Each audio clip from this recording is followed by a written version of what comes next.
મંત્રી નરેન્દ્ર મોદીને લઈને આવી રહ્યા છે। લોકસભા પરિણામ બાદ મોદીની પ્રથમ પ્રતિક્રિયા આવી ચૂકી છે। લોકોએ સતત ત્રીજી વખત એનડીએ પર વિશ્વાસ મૂક્યો। ટ્વીટ કરીને કહેવામાં આવ્યું છે ઉમંગ અને ઉત્સાહ સાથે આગળ વધીશું તેવી વાત ટ્વીટ કરી અને પ્રધાનમંત્રી તરફથી કહેવામાં આવી છે। વધુ જાણકારી જે મળી રહી છે તે પ્રમાણે પ્રધાનમંત્રી નરેન્દ્ર મોદીએ કહ્યું છે કે people have placed their faith in NDA for a third consecutive time. This is a historical feat in India's history. I bow to the Janta Janardhan for this affection and assure them that they will continue the good work done in the last decade to keep fulfilling the aspiration of people.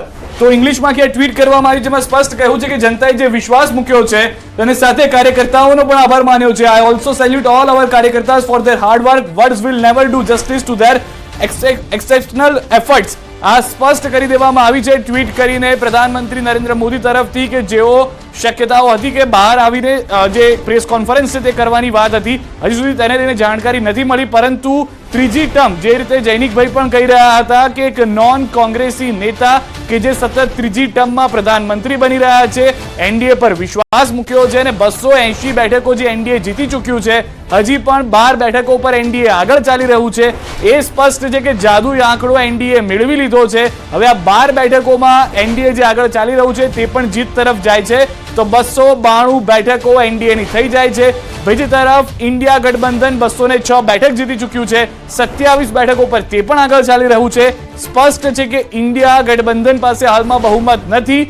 જો અને તોડ, જોડ અને તોડ શું થાય છે, કારણ કે શરદ પવારે નીતિશ કુમારને ફોન કર્યા હોવાની પણ જાણકારી મળી રહી છે। દીપા, પ્રધાનમંત્રી મોદીનું આ ટ્વીટ ખૂબ જ મહત્વપૂર્ણ એટલા માટે કારણ કે કાર્યકર્તાઓ જે છે તેમને થેન્ક્સ તેમણે કહ્યું છે, આભાર તેમનો વ્યક્ત કર્યો છે। અત્યારે જે પરિણામ આવ્યા છે તેને લઈને કાર્યકર્તાઓ નિરાશ ના થાય એટલા માટે પ્રધાનમંત્રી મોદીના આ પ્રયત્ન।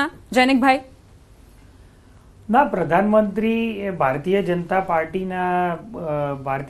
પાર્ટીને માટે દરેક કાર્યકર્તાઓને એમને જે વાત કરી છે એ ચોક્કસપણે એમને એ વિશ્વાસ વ્યક્ત કર્યો છે કે ભાઈ હવે ઉમંગ અને ઉત્સાહ સાથે આપણે આગળ વધીશું। કાર્યકર્તાઓનો આભાર પણ માન્યો છે, કારણ કે આ એક નાની જીત નથી। જેમ મેં આપને કીધું એમ 10 વર્ષ બાદ પણ જે જનતા જનાર્દને વિશ્વાસ મૂક્યો છે એમાં કાર્યકર્તાનો પણ ચોક્કસપણે ખૂબ મોટો ફાળો રહ્યો હોય, અને એટલા જ માટે આ પ્રધાનમંત્રીશ્રીએ ટ્વીટ કર્યું છે અને આગામી દિવસોમાં એમને ફરી એકવાર એમ કીધું છે કે ઉમંગ અને ઉત્સાહથી આગળ વધીશું। એનડીએ ફરી એકવાર સરકાર બનાવવા જઈ રહી છે, આ એક ઐતિહાસિક સિદ્ધિ છે અને આ એક ખૂબ મોટી વાત કહેવાય। આગામી દિવસોમાં પ્રધાનમંત્રી જ્યારે ફરી એકવાર શપથ લેશે અને ફરી એકવાર જ્યારે દેશનું સુકાન સંભાળશે ત્યારે એક જનતાએ જે એમની પર વિશ્વાસ મૂક્યો છે સાર્થક કરશે, હું ચોક્કસપણે માનું છું। બાબુભાઈ।